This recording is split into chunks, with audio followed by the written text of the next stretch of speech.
What is up, everyone? This is Jacob Minnig, host of Behavioral Health Integration Podcast. I am extremely and super excited to again have Sonya Johnson on the show. It's going to be a very exciting episode, and I am very honored again, Sonya, for you being here. So thank you so much. Yes, thank you so much for having me. I'm so excited to be here. I love the intro. That was super cool. Thank you. Some Get people you think it's pumped. dorky, but No, yes, I not love. at That's the best way to put it. Getting you pumped. Um, Yes. so for my audience, like I'm still learning about you, and I'm just kind of like curious. I'm in Minnesota right now. Where are you from, or where are you right now? I guess. I am in sunny, hot Sarasota, Florida. The weather right now it feels like 105 degrees. So it's Yeah. very hot and sunny down here, but I love it. I'm a Florida native. So Okay. Cool. Cool. My parents just built a house in Florida. Well, off of the Keys. Have you heard of Duck Key? yes, I have. Yeah. Yeah. So I love visiting there every chance I get. But again, it's the same as Minnesota. Like we both get really bad humidity. Well, actually, I think you guys probably get it worse. But Probably so. It's like they say it's like a hot blanket when you walk outside. It kind of feels like you're in the sauna, but you're wearing a wet blanket at the same time. yeah, so true. So true. So yeah, just I guess tell my audience a little bit about yourself. Like what's going on in your life right now? Married with kids. That noise was my cat who is knocking Oh, stuff off the table right now. So please don't mind if you hear loud bangs and noises. Everything is okay, I promise. it's all good. My audience are big pet lovers. Okay, cool. Well, she So might make good. an appearance in a little bit, but Even better. Even better. All Uh, right. So I'll just tell you a little bit about myself yeah. today. So, hello, everybody. My name is Sonya. And as I said before, I'm from Florida. I live in Florida, born and raised in Florida.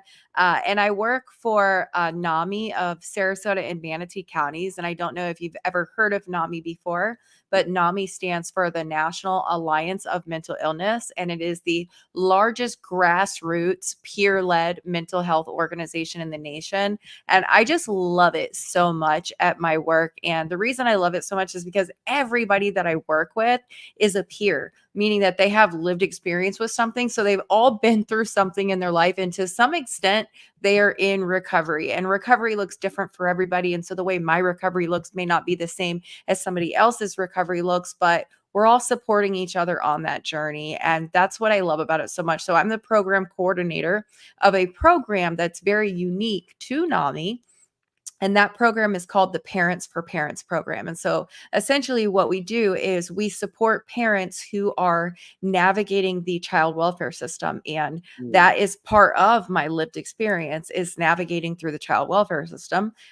The most difficult thing I've ever been through in my entire life for a multitude of reasons. And so, getting to use my lived experience to help parents who are navigating the most difficult time of their life has really been the most rewarding and challenging thing that I've ever done so far in recovery. And so aside from like my professional life, which I just love my job so much, I've never had a job as fulfilling as this, but I'm 5 years clean. And so I just celebrated my 5 year anniversary. Congratulations. Thank you so much. And then I'm married and I have two boys and a cat Wow. who's right here next to me. How old are your boys? Oh, so my oldest just turned 16 Oh wow. Okay. and my youngest is 14. And so they are growing up very, very quickly, man. Time flies. Yeah. Wow. That's awesome. So this is why I love asking people about their jobs. I could go with the highs and lows, but I want to ask you something like really interesting. Like, I guess it's like the best part of your job, but is there like a certain moment in that job where you just fell in love with the moment, the people? Was there like a special event that really happened that stays in your heart working where you work? That's such an interesting question, actually. So I would say the most rewarding part, right, is to see the parent work very hard and finally make it to that point of reunification where they Yeah. get reunified with their child. But I think the part that I this may sound weird, But I think the part that I like the most is getting to be with them in their moment of darkness. Like right Mm, when that court hearing happens and they're just so broken and they're so alone and they're really struggling because it's like a really bad moment in anybody's life. But to just be there for them during that time without any judgments, like I'm not worried about what happened or what everybody says you did. Like I just want to be there for you, and so for me, like, I think that's my favorite part, even though maybe that sounds kind of weird. no, no, it's a beautiful moment because like that's where they need you the most is just that love and that empathy and I can imagine in those moments, is it usually like the judge says something like, "Oh, you have so and so to do to be able to get your child back"? Is there like is that what it is? I'm kind of new to like this type of work.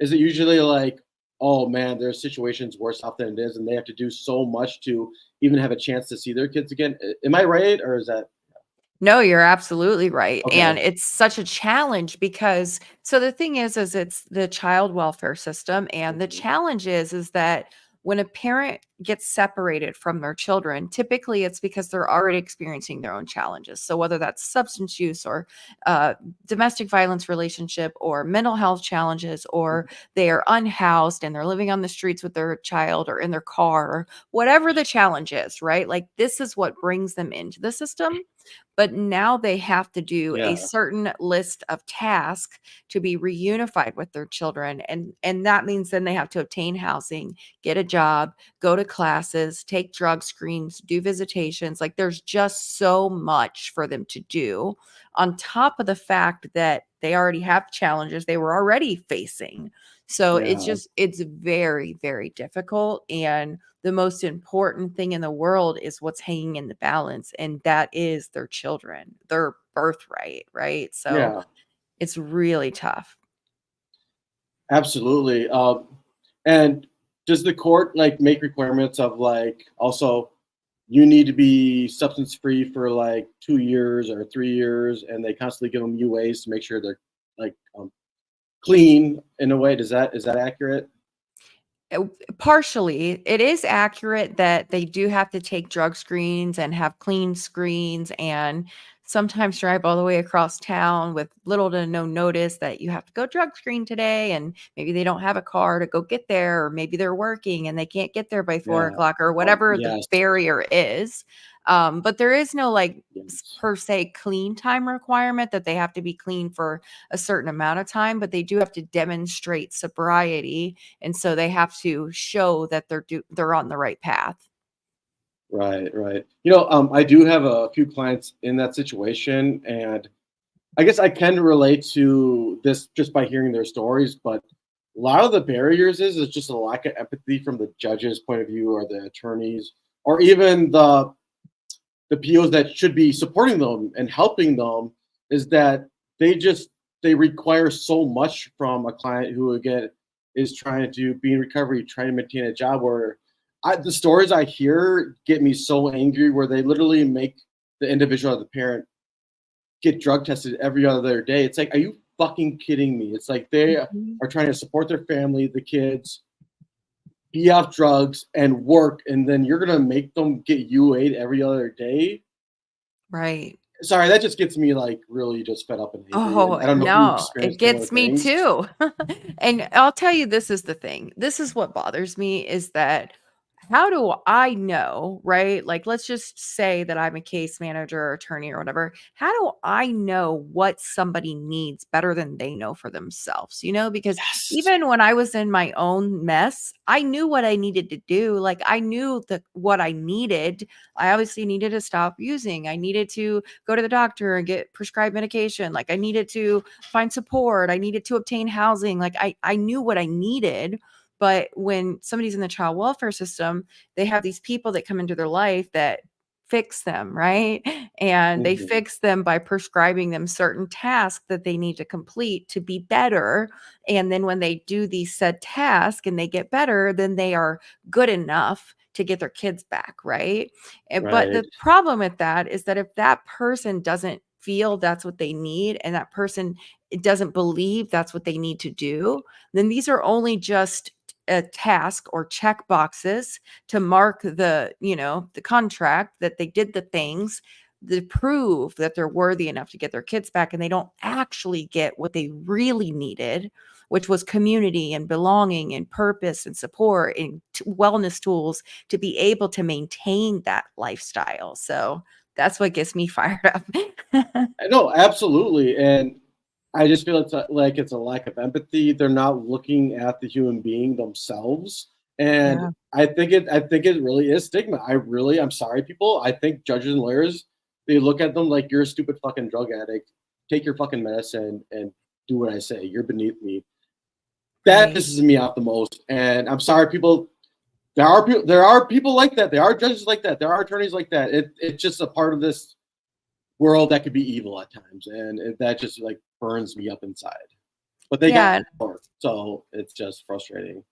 Well, I think you're right. It really is the stigma. And it doesn't matter what system of care you're in, whether you're in the child welfare system or the school system or the medical system or the behavioral health system or whatever Yeah, system you're in. There's always these people who feel like they need to fix other people and prescribe a pathway to another person without what you said before, empathy and understanding and being in their shoes, and they kind of look down on them in a lot of ways. And so that is frustrating because the people that we look to help us, that we need to get resources and concrete supports and tools from, aren't always helpful, and they don't always provide those absolutely. things.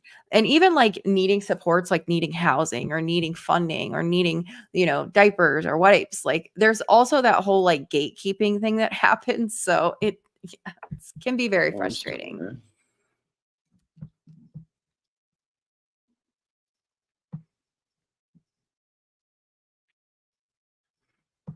We may have some technical difficulties, just so you guys know. So I don't know if you can hear from me right now, but just so you know, we did kind of talk about this before. We're having a little bit of a weak Wi-Fi connection. So oh, it's just me now. Okay.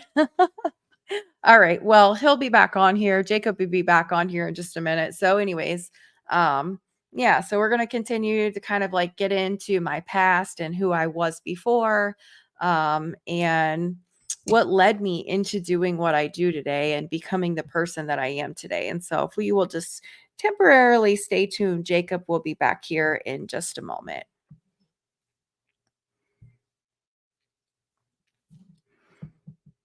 All right. Maybe I can just kind of get started in telling you guys that. So, as I was saying before, what led me into this kind of work is my own personal experience in the child welfare system. But my experience in the child welfare system started way before I actually got into the child welfare system.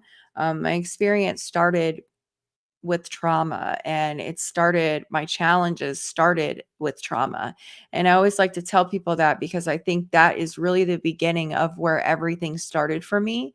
And that's why when we were kind of talking before and saying about the things that frustrate us, I think a lot of times, like when you see the problem, when you see the issues that somebody is facing, and when you see that they have, gone to jail or been incarcerated or entered into the child welfare system, or they have, you know for whatever it is that they're struggling with. Like when you see those challenges on the outside, oftentimes what you don't see is the things that led them to get there. And so that's where the trauma comes in. And oftentimes it's trauma. For me, it was trauma. And so growing up, I went through a lot of trauma, and I didn't know how to cope with that trauma. And I didn't know how to handle the pain and escape the pain that I was going through. And so the only really solution that I found when I was younger was using and drinking and partying. And that's what everybody was doing, back in that day when I was a teenager going through those challenges. And so I thought it was like very normal for people to drink and to use and to party. All right, Jacob says he'll be back on in just a minute. So I thought it was very normal for people to do that. And so I just, did what I thought all teenagers were doing. And it worked in two ways. So it worked in the way that I was able to escape the pain, and it also worked in the way that I was able to fit in and feel a part of and have a sense of like freedom and, kind of feel like an adult as a teenager, and so it worked in a few ways. Let me just let Jacob know that we're waiting for him.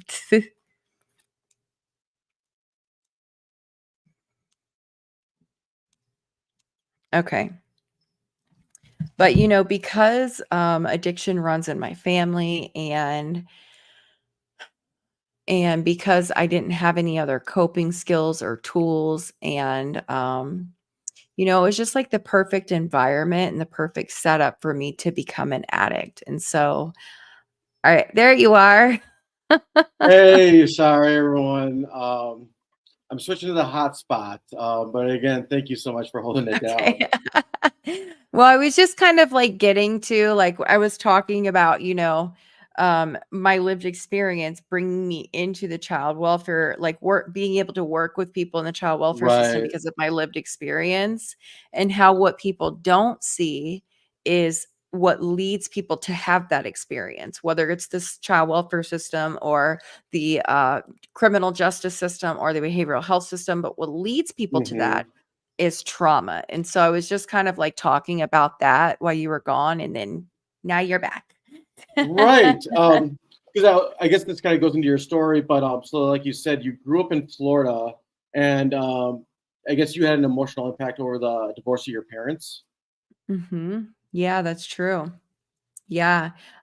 So when I was a kid, my parents divorced when I was about 8 years old. And before that, like I'm an only child. And so I lived a very like kind of easy or privileged life where I had everything that I wanted. I thought I would get everything that I needed. And I didn't really know about challenges or anything like that until my Right. parents got divorced.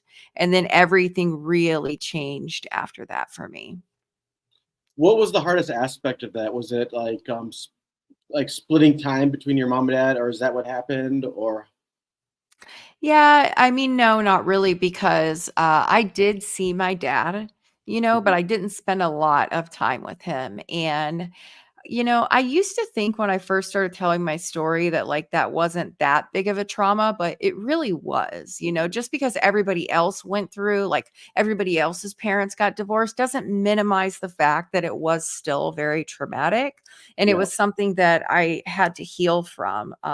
So it broke my family apart. And I really struggled because I was searching for a male figure in my life yeah, after my dad wasn't in the home anymore, but actually the male figure that came into my life was a predator. And so he took advantage of me, and he was the first person that ever gave me drugs. And so when I was talking about trauma, kind of like when you had when your reception broke up for a minute, like that's what I mean, like that was the trauma that started the substance use.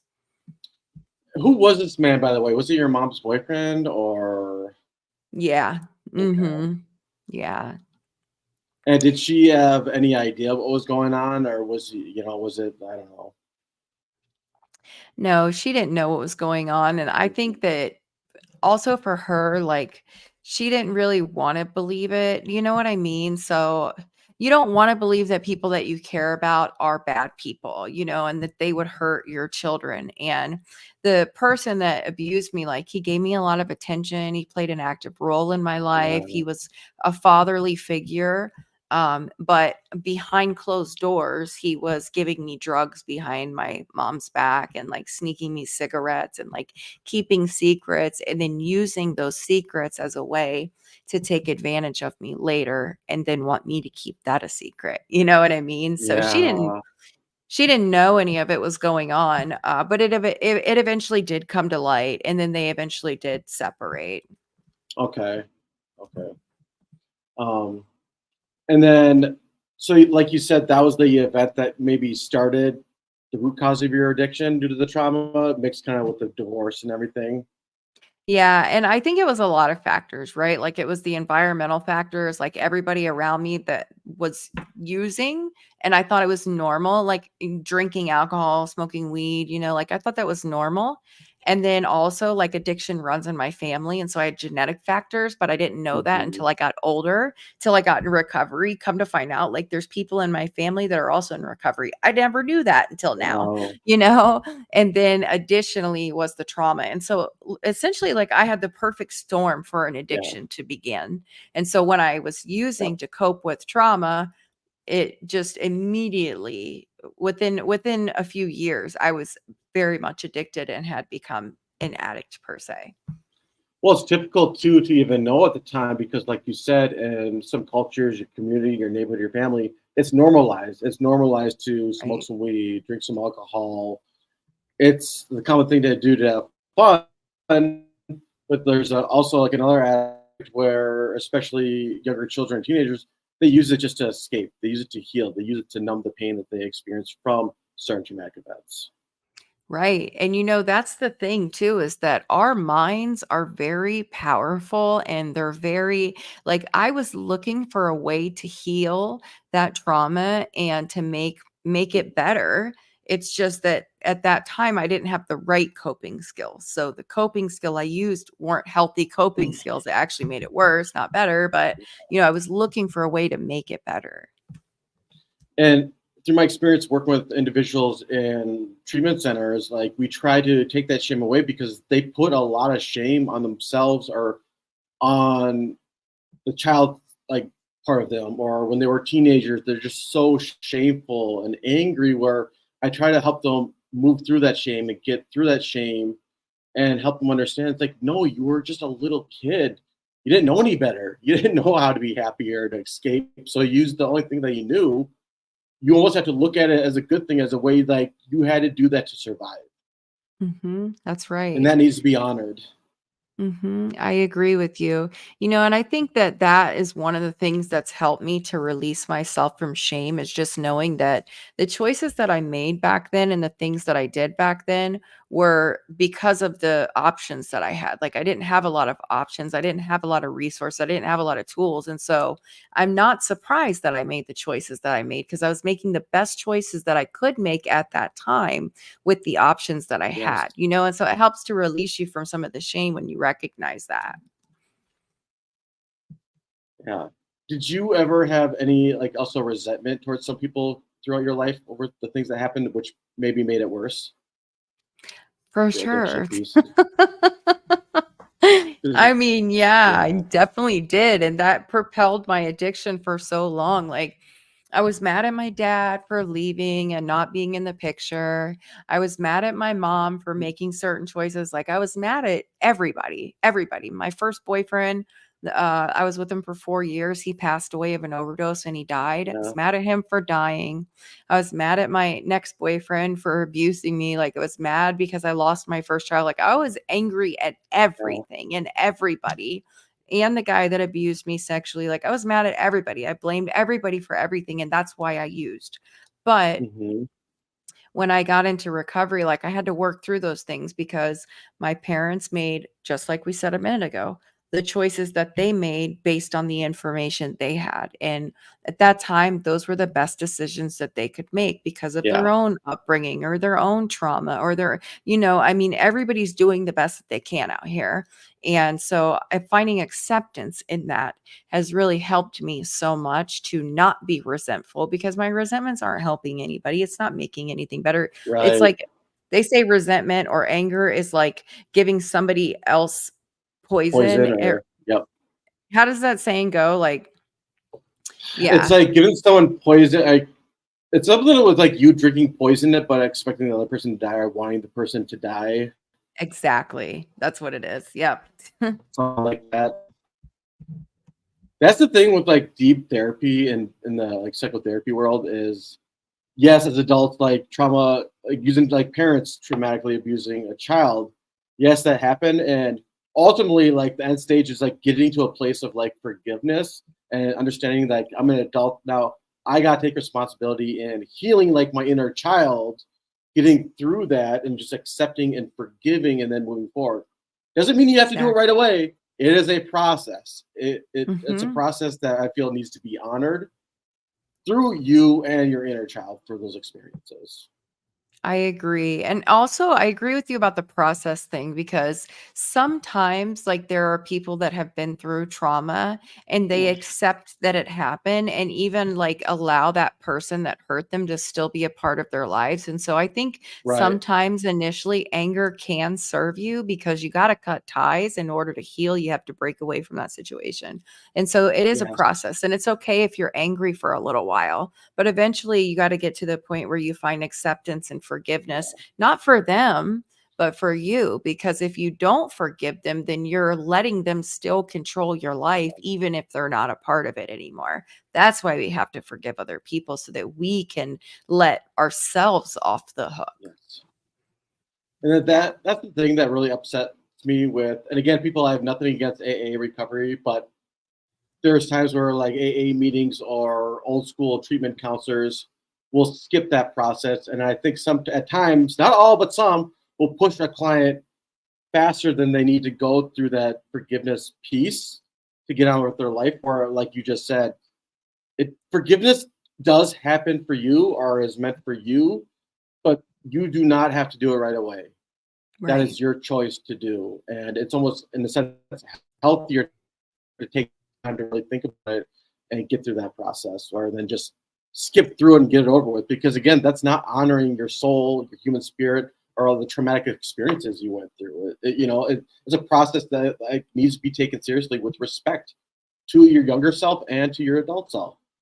That's right. Yeah. Yeah, and to the younger self, I love that you keep talking about the inner child because one of the most healing things has been like me accepting me, right, as the adult that I am today and going back and adult Sonya is going to go back and give little Sonya all of the things that she needed Yes. when she was younger. That unconditional love and Yes. acceptance and support and belonging and comfort and healthy touch, like, Yeah. all of those things that little Sonya needed, like, big Yeah. Sonya gets to give to her today. That's beautiful. And that's such the truth. And and for all you out there that want to get into to that kind of work, there's a lot of like good YouTube videos too on that, like mindfulness and um, just visualization about like processing the inner child. So yeah, I mean, I don't have any on the top of my head, but I'm sure you know some. And Mhm. I do actually. yeah, Yeah, I'll tell uh, you one. Actually, I'll tell you something. So you can just actually envision this on your own. yeah, And so if you just close your eyes and mhm, you think back to your very, very first memory as a child, mhm, and you envision yourself doing whatever it is that you were doing in that first memory, and think about, like, what are you wearing? What does it look like around you? Who are you with? How are you feeling? Are you sweaty because you're playing outside? Are you wet because you're swimming in the pool? mhm. Are you cold because you're playing in your room? Imagine that moment and then think about what was happening in that moment. Was it something bad? If it was something bad, then think about the adult you, who you are right now, coming into that moment, picking up that little child in that memory and putting them on your lap, and then asking them, what's going on? And then the little child tells you, I feel hurt or I feel like I'm abandoned. And then you tell that little child, I'm here for you. I love you. I'm never going to leave your side. And then picking them up and carrying them away in your arms. That's Yeah. I I love love it. that one. I love it. And like I'm like visualizing that myself right now. Oh God, it is such just a beautiful thing because like that's just what we need, and Mhm. it's yeah, just like another thing. My uh, therapist put me onto this really good audio book. I forgot what the term is, but it kind of goes something like this, where you think about something that happened to you in the past. A lot of the times, it's a person that harmed you or did you wrong or whatnot, Mhm. and you think about that person, you think about the moment, and you get as angry as you possibly can. So you actually go with the anger. You get angry at every reason why you're upset with this person to the highest level.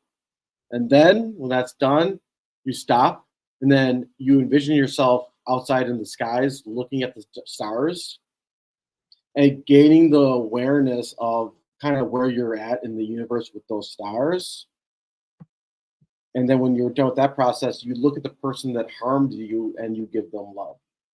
Mm. Whatever that may look like for yourself, you give them love. And I don't know if that's in a way of like you forgiving them, but I wonder if it goes with the concept of like hurt people. So it's just Mhm. like, you're processing it and you're looking at the stars. And I don't know if it's also meant to like make you seem like small in the sense of like the universe, but then like I said, you just give them love. And through my experience, like that I haven't been doing it long, but it has been helping me out a little bit along the way. So Yeah, I love that. And you're right, like hurt people. And I think that's really important. Like when we were talking about our resentments before, to yeah, understand that people that are hurt or people that are happy, they don't, well, maybe they might hurt you, but not intentionally like hurting you. right, Like hurt people, hurt people. Healed people, heal people. right, And happy people don't run around and talk about other people behind their back or betray people. Like we just yes, don't do that. Like it's the hurt people that hurt people. And so if you recognize that somebody else hurt you because they were hurting, then maybe it yeah, helps us to have a little more compassion for that. 100%. I love that compassion and empathy.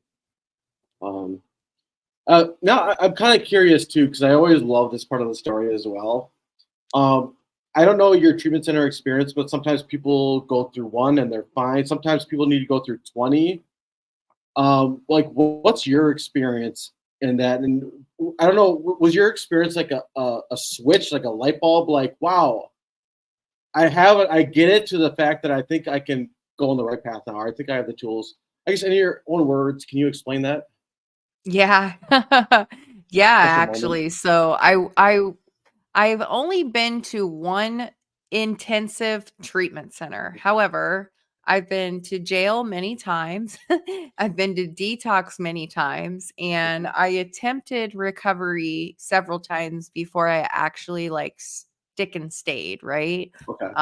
And I truly believe that it was related to my level of being sick and tired of being sick and tired Okay. and being ready and willing to surrender to something greater than myself, because I tried for so long to do this all on my own and to stop using on my own will. And that thought, actually, like thinking that I could stop on my own will, kept me very sick for a while, because I wanted to stop and I actually thought that I could. I just thought that I didn't want to bad enough, which that really made me feel like I was a bad person and a bad mom. And what I learned is that when I'm using, Mhm. I don't have control of the ship, right? Like the ship has control of me and I'm doing whatever I can do to get more. And that's all I'm thinking about is getting more.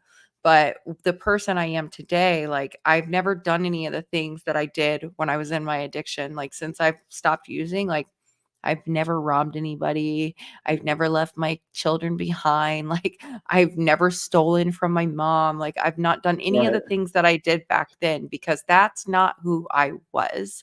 That is who I was when I was using. And that's not me today. And so I totally derailed from the question, but No, I it's did fine. I did attempt recovery like many times before I was finally ready.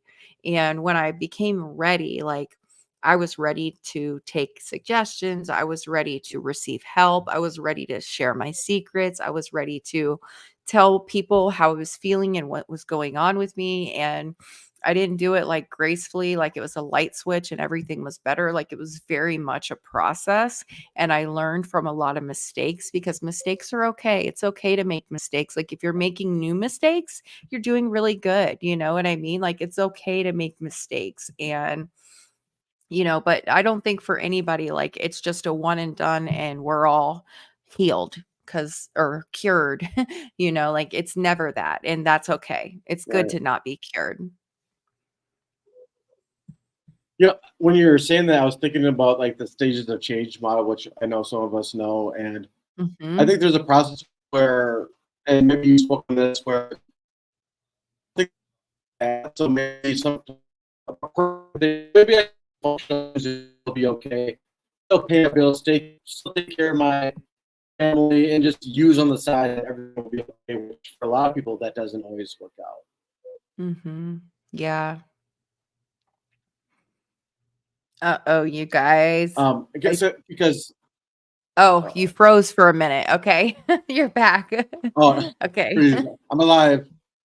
Okay. Yeah, and I don't know what is your well, I would love to know your opinion. Like, what's your like thought process on like the functional addict or the functional user? Do you believe there's truth in that, or do you feel like Hmm. it always ends up in a negative way? That is a very good question. So, if it's okay, I would like to just share a little bit about the stages of change for the people who don't know what that Absolutely. means. So, you can actually Mhm, just Google if you want the stages of change or look it up on YouTube. And it talks about the different stages. There's 5 stages of change, and actually 6 if you include relapse, because that is a part of the stages of change. And so, yes. it talks about being in pre-contemplation, or that's the equivalency of like denial, when you're not ready. You're just not ready. And then you get into a point of contemplation where you kind of know, like, hey, I got a problem here, but I'm not really ready Hmm. to work on it yet. And so you're aware of it, but you're not there yet.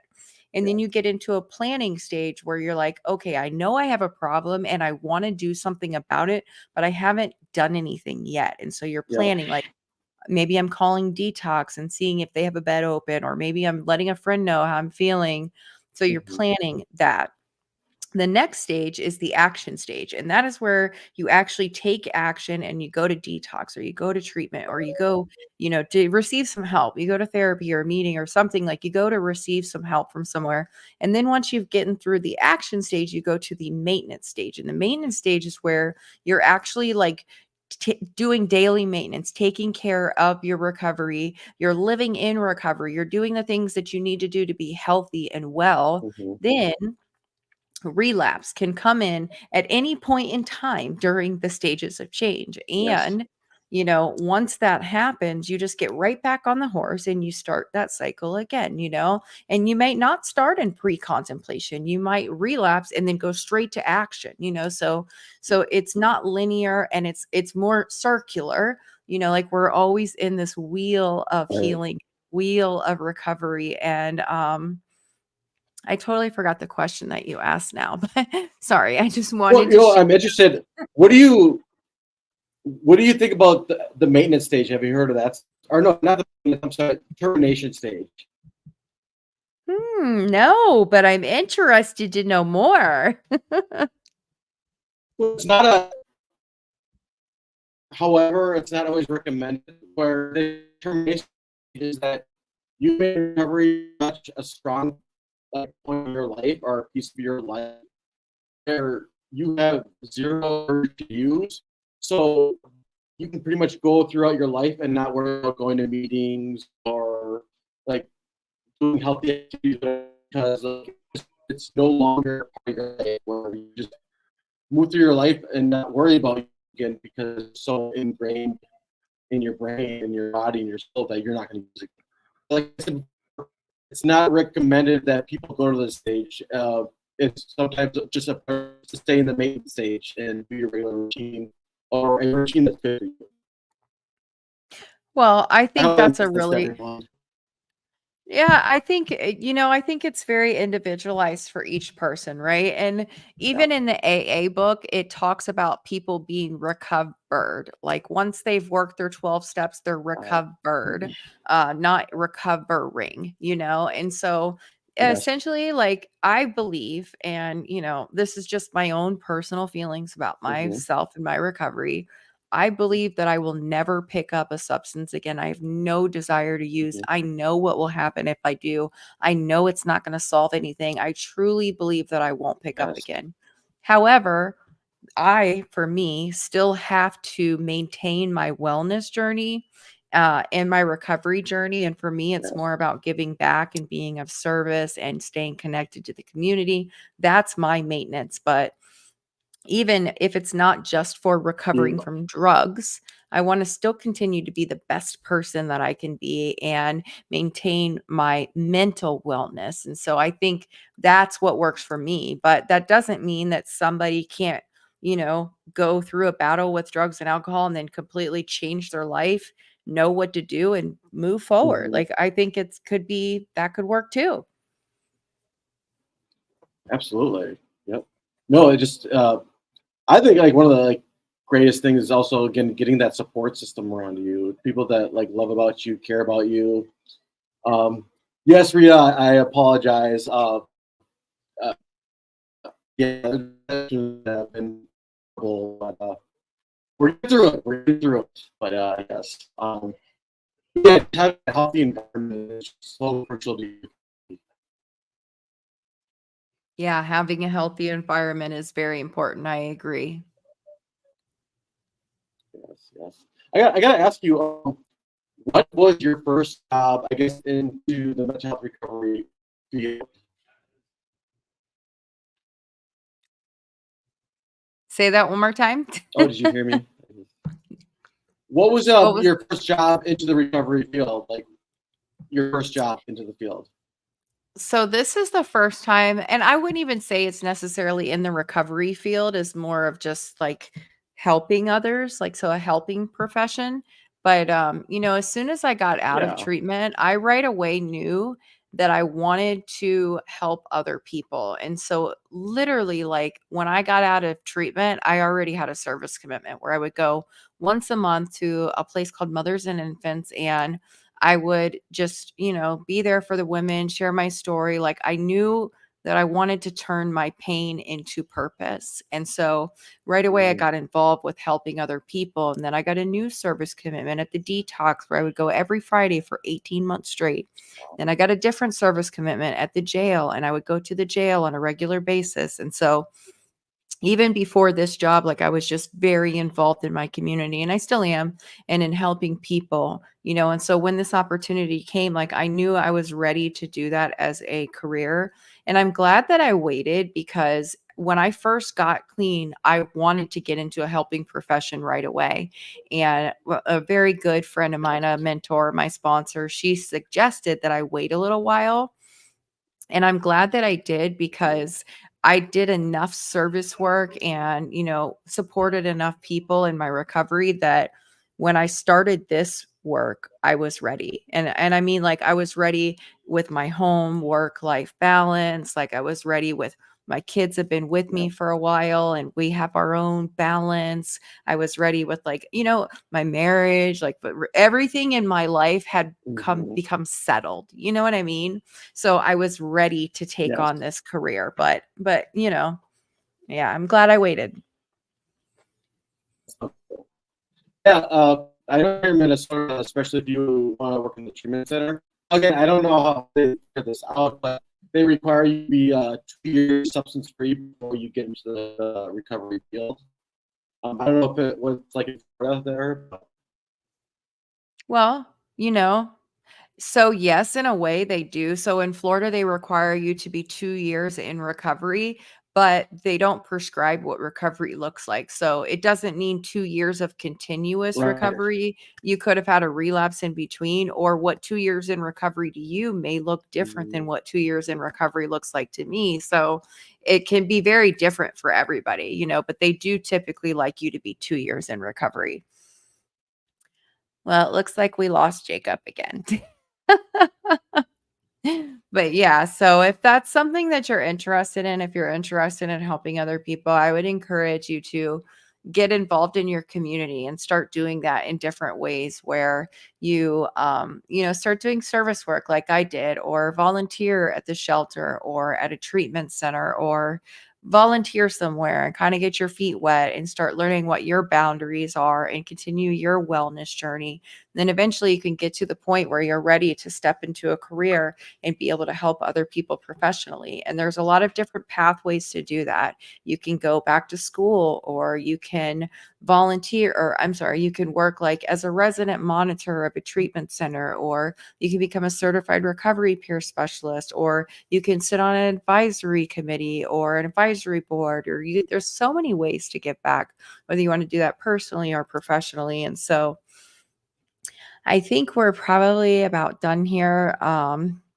Looks like we're having some technical difficulties. So, oh,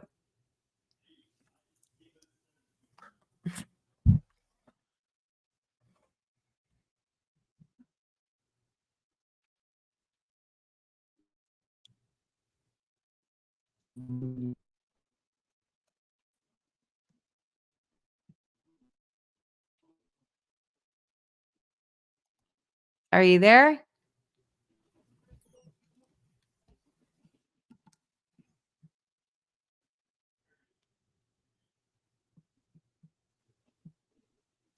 Oh.